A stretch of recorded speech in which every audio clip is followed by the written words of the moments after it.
Every year, over 100,000 concussions occur in all levels of football. And 60% of these are from head-to-head collisions. In an impact lasting just 15 milliseconds, a player's head, on average, experiences almost 100 Gs of force. And collisions on special teams can result in forces of up to 190 Gs. Concussions have always been a dominant issue in sports across all leagues. However, it wasn't until recently that much more light has been shed on just how serious this concussion problem is. New books, films, articles, and research have brought awareness to the public about this problem, as it has become a true crisis. I sat down with former Seattle Seahawk Isaiah Katsavinsky to talk about his experience with concussions. I had 7 diagnosed concussions and many more that were not diagnosed at all. Yeah, how many would you say roughly? Do you think you had that undiagnosed? Oh, I know you're going to ask this. It will be in the hundreds, for sure, knowing what I know today. And, all the awareness pieces that, I talk about and think about, looking back on my career, it'd be a pretty big number. Across all sports and all leagues, continued impacts to the head have caused serious short-term and long-term side effects. Short-term side effects may include nausea, headache, dizziness, and even short-term memory loss.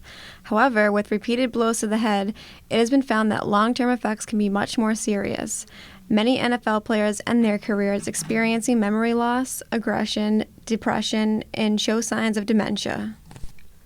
All of these long-term symptoms can eventually be characterized as chronic traumatic encephalopathy, or CTE, which is a form of encephalopathy that is a progressive degenerative disease. CTE can only be definitively diagnosed post-mortem in individuals with a history of multiple concussions and other forms of head injury.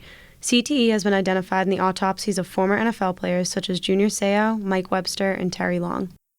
Although not all athletes end up with CTE, it has been most commonly found in professional athletes participating in football, ice hockey, professional wrestling, and other contact sports who have experienced repetitive brain trauma. In order to help this concussion crisis, new technologies have been developed, like the Reebok Check Light, to try and lessen the impacts concussions have on the brain. Aria sat down with a representative from Reebok named Anne, and she described the Reebok Check Light system. So, I'm not sure what questions are on the website, or what you're allowed to tell me, but basically I was just wondering how the Reebok Check Light can help prevent concussions or how it's used for athletes. Okay, thank you. There are sensors that are directly coupled to the head. Okay. Reflect direct accelerations that the head, not the helmet or chin strap, experience. Okay. They can be worn with or without a helmet in multiple activities. Okay. It logs the total number of impacts recorded. Okay. It has a yellow blinking light indicating that the check light received a moderate impact. And then there's a red blinking light which indicates check light received a more severe impact. And there's also a green blinking light that indicates check light is on and functioning. An amber dark color blinking light indicates a low battery. However, these technologies will only help to decrease concussion-related injuries in athletes, but it won't solve the concussion crisis. Reebok Check Light is paving the way for newer and better technology to arise. It inspires competitors to challenge themselves to come out with more advanced and better quality technology. Although technologies such as these today and ones to come in the future are helping to prevent concussions, there is not yet one way to 100% prevent them. Right now, technology alone is not enough, but perhaps one solution may be to change the rules of athletic games. Studies show that although technology cannot fully prevent concussions from occurring, it does provide a small amount of help. Nikki and I learned about a fascinating 3-year study with football players from Western Pennsylvania high schools. The study examined the difference of concussion rates between football players who wore a traditional helmet and those who wore the Revolution helmet by Rydell. The Revolution helmet was a technological design helmet to prevent concussions. The study proved that those who wore the Rydell Technological Advanced helmet had a lower rate of obtaining concussions of 2.3% less than those wearing traditional helmets. As much as their preventative concussion technology, the Reebok Checklight, helps to lessen the amount of concussions, it does not fully prevent them.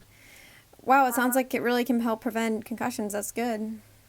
Absolutely, definitely. It's a very, very popular product and getting more popular all the time, of course. The check light indicator does not prevent, diagnose, or cure concussions. It's not meant for that. It's meant to indicate when the device has received an impact above a certain threshold. It is not intended to indicate, prevent, or diagnose or treat concussions. What the Reebok Checklight merely does is detect when a concussion happens. It is not intended to be used as a safety helmet to prevent injury. Rather, they can be used as a helpful tool to alert athletes when they may have gotten one, so they can pull themselves out of the game and prevent a concussion from getting worse.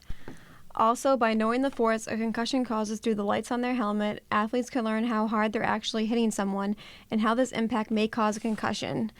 This lessens the amount of concussions, and possibly with this knowledge can one day change the way athletes play. The technology piece is going to play an important role. Now, the prevention, so that's, we're objective measurement, right? And I think there's a lot of important data to be gleaned from that. The prevention piece, which is like, you think about helmets just in and of itself.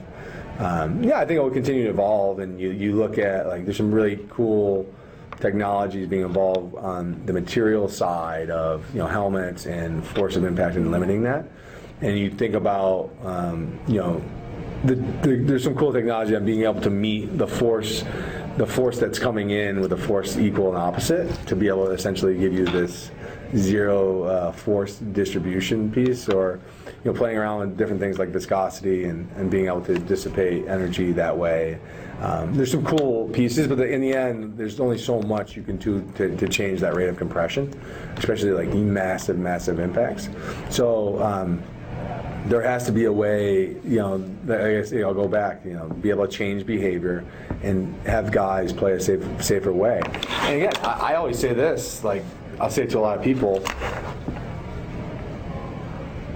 there's a subtle difference that has to happen in football, and like from when I we grew up, and I grew up on the defensive side of the ball, and my mindset literally from day one was, I'm going to hit someone as hard as I can every single play, and that's it. Like, and it's just like embedded in you. Like, it's just like, I'm going to unload on someone every single play, and like whoever getting the ball, or whoever.